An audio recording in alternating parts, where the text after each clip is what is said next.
जामराज channel में आप लोग का स्वागत है। मैं आज आप लोगों को बताऊंगा कि आप जो है Uttar Pradesh common nursing admission test UPCNET के अकॉर्डिंग एप्लीकेशन फॉर्म को किस तरीके से फिलअप किया जाएगा। 15 अप्रैल 2023 2:37 पे ये अपडेट दोस्तों आई हुई है। अटल बिहारी वाजपेयी मेडिकल यूनिवर्सिटी उत्तर प्रदेश के अकॉर्डिंग ये एप्लीकेशन निकाला गया है। आपको बात बता देते हैं कि going to conduct Uttar Pradesh common nursing admission test CNET 2023 student who want take admission in any nursing courses in all college affiliated and ABVMU SGP GPI Lucknow KGMU Lucknow के अकॉर्डिंग जो all government private deemed university UP को can apply on 15 अप्रैल से लेकर 18 मई 2023 UPCNET admission guidelines scheme course list all other. इसका मतलब दोस्तों UP जो के अकॉर्डिंग जो नर्सिंग एडमिशन होते थे एप्लीकेशन वो सारे एक कंडक्ट कर लिया गया है और इसके अकॉर्डिंग आपका ये फॉर्म निकाला गया है। जितने भी आपका इसमें कंटेक्ट है वो लिस्ट नीचे दी गई है। Atal Bihari Vajpayee medical university Uttar Pradesh common nursing admission test CNET 2023 Uttar Pradesh और लिस्ट नोटिफिकेशन इंपॉर्टेंट डेट आपको बताया गया 15/4/2023 है 18/5/2023 तक इसकी लास्ट है। एक पेइंग एग्जाम फीस जो 18/5/2023 रखी गई है। एग्जाम डेट 4/6/2023 है। एडमिट कार्ड अवेलेबल होगा आपका एग्जाम से पहले। आपको यहाँ बता दें एप्लीकेशन जो फीस होगी जनरल OBC EWS की 3000, SC ST कैंडिडेट के लिए 2000 रुपये। पे एग्जाम किसी भी अकॉर्डिंग आप जो है पेमेंट कर सकते हैं। आपको बता दें यहाँ पे जो है UP common nursing test 2023 age limit 31/2023 के अकॉर्डिंग मिनिमम आपकी उम्र जो 17 साल होनी चाहिए और मैक्सिमम एज 35 साल से लेके BS फॉर नर्सिंग 4 ईयर होनी चाहिए।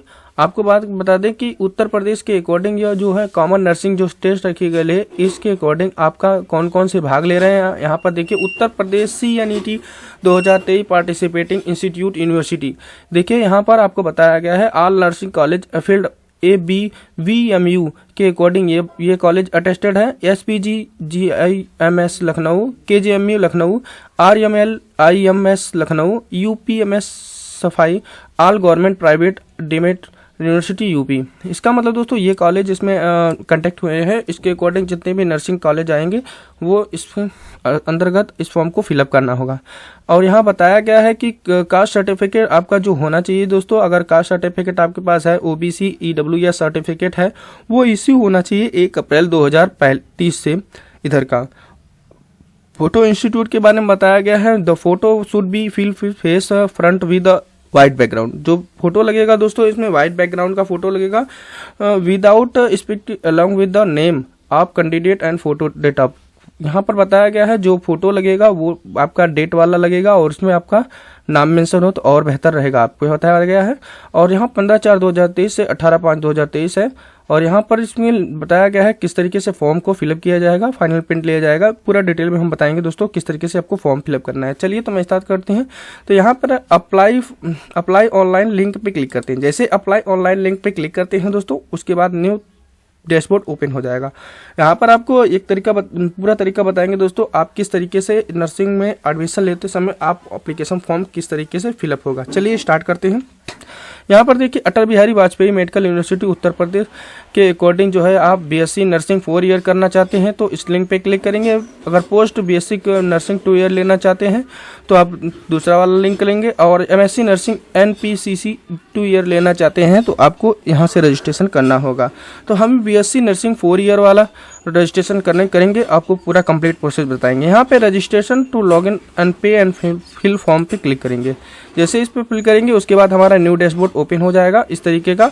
आपको पहले यहाँ पे रजिस्ट्रेशन करना होगा, फिर उसके बाद registration number, date of birth और लगा करके लॉग इन करना होगा। तो चलिए हम यहाँ पे पहले रजिस्ट्रेशन कर लेते हैं। यहाँ BSc नर्सिंग देखिए यहाँ पर लिखा गया रजिस्ट्रेशन कैसे करना है।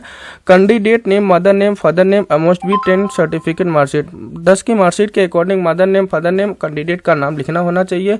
यहाँ पर बताया गया है कि the registration detail must be fill carefully since there will autofill and non eligible and application form contact and change during the application process. इसका मतलब जो है आप फॉर्म को फिर पूरे तरीके से फिलअप करिएगा, और अगर आपको प्रॉब्लम होती है नाम चेंज में तो आप जो है पहले नाम करेक्शन करा के तभी आप फॉर्म को फिलअप करिए। तो आप जो हाई स्कूल में डाटा है उसी के अकॉर्डिंग आप फिल करिएगा। तो यहाँ पे आपको पहले पूरा नाम लिखना पड़ेगा, पहले फर्स्ट नेम लिखेंगे, फिर मिडिल नेम लिखेंगे, फिर लास्ट नेम लिखेंगे। दोस्तों यहाँ ध्यान रखिएगा, पहले आपको यहाँ पे अपना नाम लिखना है, फिर उसके बाद अपने अकॉर्डिंग अगर आपका लास्ट नेम है तो लास्ट नेम लिखेंगे, फिर उसके बाद यहाँ पे मदर नेम लिखेंगे, फिर उसके बाद फादर नेम लिखेंगे, फिर उसके बाद यहाँ पे मोबाइल नंबर लिखेंगे, फिर उसके बाद यहाँ पे ईमेल आईडी लिखना पड़ेगा, फिर यहाँ पे डेट मेंशन करेंगे, फिर उसके बाद जेंडर चूज करेंगे, फिर उसके बाद यहाँ पे कैटेगरी चूज करेंगे। अगर आप ओबीसी के अकॉर्डिंग और ईडब्ल्यूएस के अकॉर्डिंग आप आते हैं तो आपको बताया गया है कि आपका जो है अप्रैल से इधर का होना चाहिए, तभी आपका ओबीसी ईडब्ल्यू सर्टिफिकेट मान्य होगा, नहीं तो आप सीधे जनरल में भरिएगा। तो मैं जनरल में भर रहा हूँ, फिर सब कैटेगरी में आपको एक अपने अकॉर्डिंग यहाँ पे चूज कर लेंगे। और अगर आप डिपार्टमेंट ऑफ फ्रीडम फाइटर नहीं है तो आप इसको छोड़ दीजिए, नॉट एप्लीकेबल लिख करके सबमिट पे क्लिक करेंगे। जैसे रजिस्ट्रेशन पे क्लिक करेंगे दोस्तों न्यू पेज खुल के आ जाएगा। तो चलिए देखिए, जैसे रजिस्ट्रेशन पे क्लिक करते हैं दोस्तों, यहाँ हमने रजिस्ट्रेशन क्लिक किया, फिर उसके बाद देखिए इस तरीके का डैशबोर्ड ओपन हो जाएगा। वेरीफाई वैलिडेट्स फॉर फॉर्मेट, आपको देख लीजिए यहाँ पर इस तरीके का फॉर्मेट खुल के आ जाएगा। यहाँ पे मैंने अपना नाम लिख दिया, फिर मदर नेम लिखा है, फिर फादर नेम लिखा है, फिर उसको मोबाइल नंबर और यहाँ पे ईमेल आईडी, फिर उसके बाद डेट ऑफ बर्थ, इसके बाद मेल फीमेल सब कैटेगरी चूज कर लिया है। तो यहाँ पर आप सबमिट करेंगे, फिर उसके बाद आपका नेक्स्ट पेज खुल के आ जाएगा। तो चलिए मैं स्टार्ट करता हूँ। जैसे सबमिट पे क्लिक करेंगे उसके बाद आपका रजिस्ट्रेशन सक्सेसफुली हो जाएगा। फिर उसके बाद आपको दोस्तों क्या बता दें कि जब आप जो है रजिस्ट्रेशन फर्स्ट वाला कंप्लीट कर लेंगे, फिर उसके बाद आपके ईमेल आईडी और मोबाइल पर रजिस्ट्रेशन नंबर भेज दिया जाएगा और वहां से आपको प्रक्रिया बताएंगे। चलिए मैं स्टार्ट करता हूं कि दोस्तों हमने रजिस्ट्रेशन कंप्लीट कर लिया। रजिस्ट्रेशन कंप्लीट करने के बाद आपको रजिस्ट्रेशन फीस पेमेंट करना पड़ेगा। मैंने अपने नेट बैंकिंग या क्रेडिट कार्ड, डेबिट कार्ड, जिस भी मोड से आप पेमेंट कराना चाहते हैं पेमेंट करा सकते हैं। जैसे पेमेंट आपका सक्सेसफुली हो जाएगा इस तरीके का डैशबोर्ड ओपन हो जाएगा। इसको प्रिंट रिसिप्ट पे क्लिक करके प्रिंट आप रिसिप्ट ले सकते हैं। तो प्रिंट रिसिप्ट लेने के बाद आपको फिर से लॉगिन करना पड़ेगा। तो यहाँ पर प्रिंट रिसिप्ट ले लेंगे, अपना फाइनल पे रजिस्ट्रेशन नंबर आपका शो हो जाएगा, यहाँ पे बैंक रेफरेंस नंबर शो हो जाएगा, ट्रांजेक्शन नंबर शो हो जाएगा, और आपने 4 ईयर का बीएससी कोर्स क्लियर अप्लाई किया है। और यहाँ पर इस तरीके का डैशबोर्ड ओपन होने के बाद आपका नेक्स्ट पेज ओपन हो जाएगा। तो आपको फिर उसके बाद डैशबोर्ड पे क्लिक करेंगे और फिर उसके बाद मेन पेज पोर्टल पे जाते हैं। डैशबोर्ड पे जाने के बाद हम इसको ऊपर स्क्रॉल डाउन करते हैं। यहाँ पर देखिए आपका मेरा नाम आ जाएगा, फिर उसके बाद मदर नेम आ जाएगा और फिर फादर नेम आ जाएगा, फिर यहाँ पे डेट ऑफ बर्थ मेंशन हो जाएगा।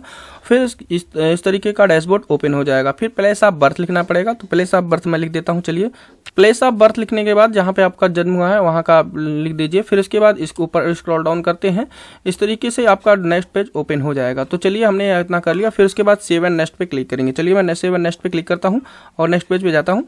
सेव, और उसके बाद आप जो है यहाँ पर अपना प्लेस ऑफ बर्थ के बाद सेव एंड नेक्स्ट पे क्लिक करेंगे। सेव एंड नेक्स्ट पे जैसे ही क्लिक करेंगे हमारा न्यू डैशबोर्ड ओपन हो जाएगा। दोस्तों सेव एंड नेक्स्ट पे मैंने क्लिक किया। सेव एंड नेक्स्ट पे क्लिक करने के बाद इस तरीके का डैशबोर्ड ओपन हो जाता है। यहाँ पे पर्सनल इन्फॉर्मेशन आपने कंप्लीट किया। फिर उसके बाद एड्रेस लिखना है, फिर क्वालिफिकेशन एंड प्रेफरेंस लिखना है, फोटो असाइन, और फिर उसके बाद फीस रिफंड का बैंक पासबुक देना पड़ेगा। तो आपको बता दें, फिर स्क्रॉल डाउन करते हैं और यहाँ पर अपना एड्रेस लिखेंगे, विलेज लिखेंगे, पोस्ट लिखेंगे, फिर स्टेट लिखेंगे, फिर उसके बाद आप सिटी चूज कर लीजिएगा। चलिए तो मैं इतना कर लेता हूँ।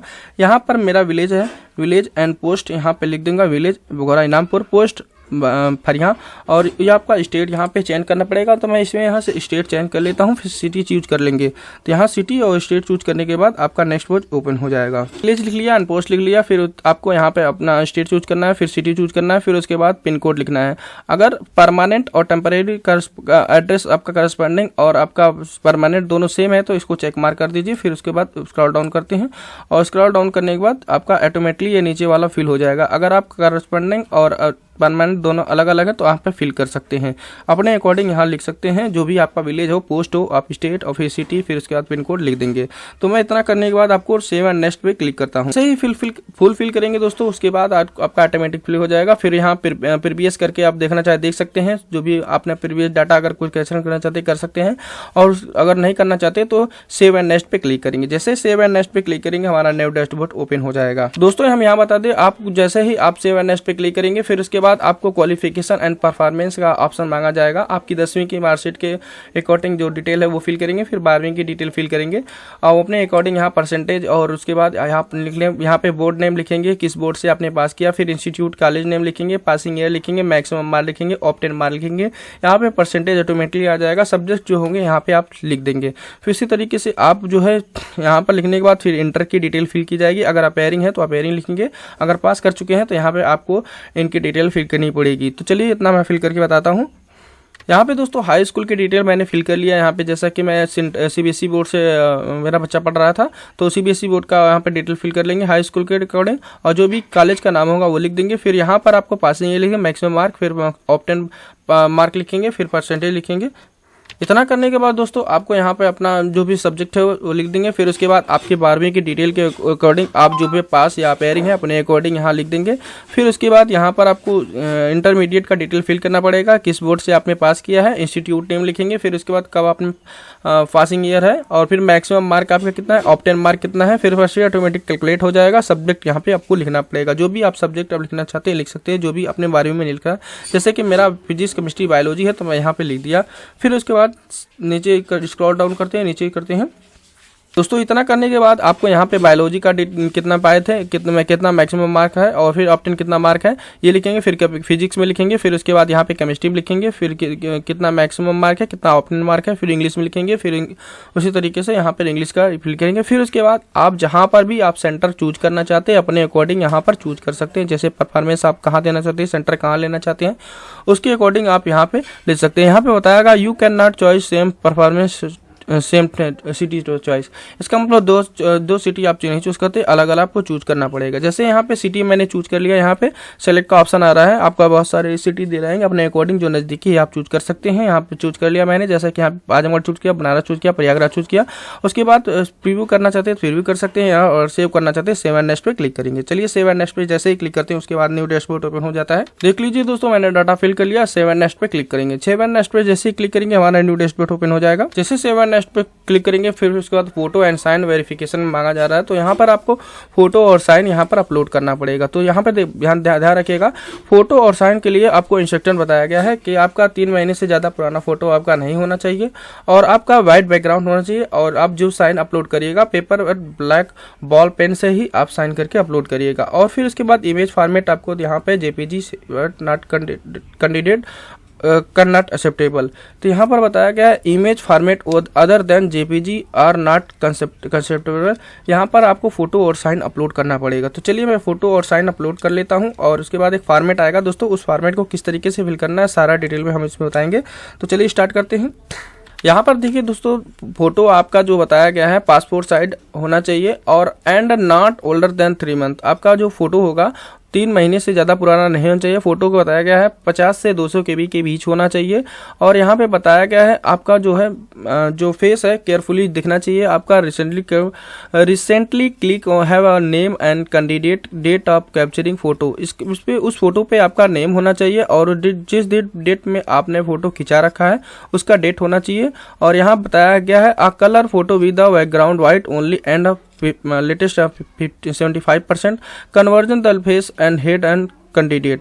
और यहाँ पे बताया गया है dimension should be passport size 4.3 से लेकर 4.3 सेंटीमीटर होना चाहिए, तभी आप फॉर्म का अपलोड होगा। यहाँ पे बता दें आपका जो फोटो होना चाहिए किस तरीके से होना चाहिए। चलिए मैं फोटो अपना दिखा लेता हूँ। और इमेज की बात करें दोस्तों, यहाँ पे फोटो आपका अपलोड इस तरीके का डायमेंशन होना चाहिए। सिग्नेचर के बताया गया है 50 से 200 KB के बीच होना चाहिए। In running hand writing with a black pen point आपको बताया गया है। और सिग्नेचर आपका on a paper white background with white background. Signature done not capital letter and not acceptable. यहाँ बताया गया है सिग्नेचर आपका रनिंग हैंड में होना चाहिए। ये नहीं कि आप कैपिटल लेटर में लिखिए, वो मान्य नहीं होगा दोस्तों। आपको बताया गया है 50 से 200 KB के बीच होना चाहिए। यहाँ पर आपको फोटो और यहाँ पर आपको साइन के बारे में बताया गया। तो इसके ऊपर यहाँ पर ध्यान देखिएगा, यहाँ पर वेरिफिकेशन एंड फॉर्मेट इसको डाउनलोड करके आपको इसको भी अपलोड करना पड़ेगा। A4 साइज का पेपर निकलेगा, उस पर आपको फॉर्म को फिलअप करना होगा। चलिए मैं स्टार्ट कर इस तरीके का डॉक्यूमेंट किस तरीके से बनाना है सारा हम इस डिटेल में बात करेंगे। ये फॉर्मेट हम डाउनलोड कर लेंगे, फिर उसके बाद आपको बताएंगे। यहाँ पर बताया गया है download verification format before filling out the application taken print out the downloaded PDF A4 size filling in the passport size photo and इसका मतलब दोस्तों यह हुआ कि आपको जो है A4 साइज पे आपको इसको प्रिंट कर लेना है, डाउनलोड फॉर्मेट को, और उसमें एक फ़ोटो लगाना है और साइन लिखना है और अपना डिटेल फिल करना है और written your own hand writing left hand thumb भी प्रेशर करना है। फिर उसके बाद आपके बॉडी में अगर कोई मार्क है, मार्क लिखना है, फिर उसके बाद अपलोड करना पड़ेगा। देखिए दोस्तों, हमने PDF आपका डाउनलोड कर लिया है और यहाँ पर आपको बता दें, यहाँ पे आपको 3.5 सेंटीमीटर 4.5 सेंटीमीटर का पासपोर्ट साइज एक फ़ोटो अपलोड कर लगाएंगे। फिर उसके बाद यहाँ पे आपको साइन लगाएंगे। फिर उसके बाद यहाँ पर आपको अपने हैंड राइटिंग में कुछ लिखना है, जैसे आप kick brown jump highly over the lazy dog, ये लिखना है। फिर उसके बाद लेफ्ट हैंड टेम्परेचर प्रिंट करना है। बॉडी में कोई मार्क हो तो आप लिख सकते हैं, नहीं तो आप छोड़ सकते हैं, कोई दिक्कत नहीं है। तो मैं अपना इतना कर लेता हूँ। फिर उसके बाद नेक्स्ट पेज पे आपको बताता हूँ। यहाँ पर देख लीजिए दोस्तों, मैंने अपना फोटो चिपका लिया, फिर उसके बाद अपना नाम लिख लिया, फिर उसके बाद जो भी लिखना चाहे लिख लिया। फिर उसके बॉडी में अगर मार्क है लिख दीजिए, नहीं तो आप छोड़ दीजिए। थंब प्रेशर अपलोड इस तरीके का होगा। और आपको यहाँ पर बताया गया है कि कितने KB का होना चाहिए, 50 से 200 KB के बीच आपका फॉर्मेट होना चाहिए और इसको भी अपलोड करना है, वो भी JPG फॉर्मेट में। तो मैंने इतना कर लिया और यहाँ पर जो फोटो अपलोड करेंगे वही फोटो यहाँ पर चिपका करके अपलोड करना पड़ेगा। तो चलिए मैं इतना कर लिया हूँ, फॉर्मेट आपको दिखा दिया। फिर उसके बाद आगे दिखाता हूँ। यहाँ पर दोस्तों आपको फोटो की बात करें, फोटो आपका जैसे कि यहाँ पर इनका नाम लिखा हुआ है और यहाँ पर डेट आपका मेंशन होना चाहिए कि कब इन्होंने फोटो कैप्चर करवाया था। इस तरीके का होना चाहिए, व्हाइट बैकग्राउंड है, दोनों कान दिखने चाहिए, फेस उनका क्लियर होना चाहिए, तभी ये फॉर्म आगे फिलअप होगा। तो मैंने इतना करें, नहीं तो यह फॉर्म आपका रिजेक्ट हो जाएगा। दोस्तों आप बहुत ही केयरफुली से इस फॉर्म को फिलअप करिएगा। ब्राउज पे क्लिक करके फोटो और साइन, और यहाँ पर मैंने अपना जो फॉर्मेट है वो अपलोड कर लिया है। यहाँ पर देख लीजिए और स्क्रॉल डाउन करके मैं दिखा देता हूँ। और जैसे अपलोड हो जाएगा तो ये यहाँ पर शो कर देगा, इस तरीके का डैशबोर्ड ओपन हो जाएगा।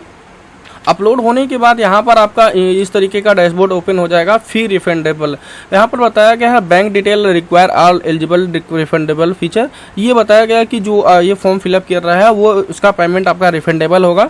और यहाँ पर बताया गया है डिटेल एंड इंटर पर bank recording with bank passbook statement. ये उसी व्यक्ति का आपका अकाउंट बैंक पासबुक होना चाहिए जिस भी व्यक्ति का आप फॉर्म फिलअप कर रहे हैं। जैसे अपना कर रहे हैं तो आपका होना चाहिए, नहीं तो ये नहीं कि आप जिस अकाउंट से कटाए उसी का अकाउंट का डिटेल रिफंडेबल नहीं होगा, उसी अकाउंट में। ऐसा नहीं है दोस्तों, आप जो है any charged bank of detail since और inter can not be charge, मतलब है कि आप उसी व्यक्ति का बैंक पासबुक का खाता नंबर और IFSC कोड यहाँ पर देंगे। मैं चलिए यहाँ पे अकाउंट नंबर फिल कर लेता हूँ और यहाँ पे री अकाउंट नंबर कर लेता हूँ। यहाँ पे बैंक नेम ऑफ एज आप बैंक रिकॉर्ड के अकॉर्डिंग जो नाम है वो लिख दूंगा, फिर IFSC कोड लिख देंगे, फिर यहाँ पे नेम आप बैंक लिख देंगे, फिर यहाँ पे स्टेट चूज करेंगे, यहाँ पे डिस्ट्रिक्ट चूज करेंगे, फिर कंफर्म एंड प्रीव्यू पे क्लिक कर देंगे। तो चलिए मैं इतना कर लेता हूँ, आपको बताता हूँ। इसे preview and submit and preview करेंगे, फिर उस तरीके का डैशबोर्ड ओपन हो जाएगा और मेरा फॉर्म कंप्लीटली फिल हो चुका है। यहाँ पे रजिस्ट्रेशन नंबर हो रहा है। इसके बाद स्क्रॉल डाउन करके यहाँ पे टर्म एंड कंडीशन को एक्सेप्ट करके फाइनल सबमिट कर सकते हैं। तो चलिए मैं टर्म एंड कंडीशन को एक्सेप्ट कर लेता हूँ और फाइनल सबमिट कर लेता हूँ। टर्म एंड कंडीशन को एक्सेप्ट करेंगे, अगर एडिट करना चाहते हो तो एडिट कर सकते हैं, नहीं तो आप फाइनल सबमिट पे क्लिक कर दीजिएगा। फाइनल सबमिट पे जैसे ही क्लिक करेंगे आपका फॉर्म फाइनली सबमिटेड हो जाएगा। देखिए हमारा फाइनल सबमिट दोस्तों हो चुका है और मैंने BSc 4 ईयर का कंप्लीट प्रोसेस बता दिया किस तरीके से आपको फॉर्म फिलअप करना है। अगर आपको फॉर्म फिलअप करते समय कोई भी प्रॉब्लम होती है कमेंट बॉक्स में कमेंट करिएगा और मेरे को चैनल सब्सक्राइब कर लीजिएगा। मैं आपको फॉर्म से रिलेटेड सारे आपको इंस्ट्रक्शन और आपको प्रॉब्लम का सॉल्यूशन बता दूंगा किस तरीके से फॉर्म को फिलअप करना है, और आपको ये कंप्लीट प्रोसेस बता दिया। आप इसको फॉर्म को PDF में डाउनलोड करके यूज कर सकते हैं। तो चलिए यहाँ पर इसको मैं प्रिंट कर लूँगा या सेव करके रख लूँगा। ओके, थैंक यू दोस्तों, बाय।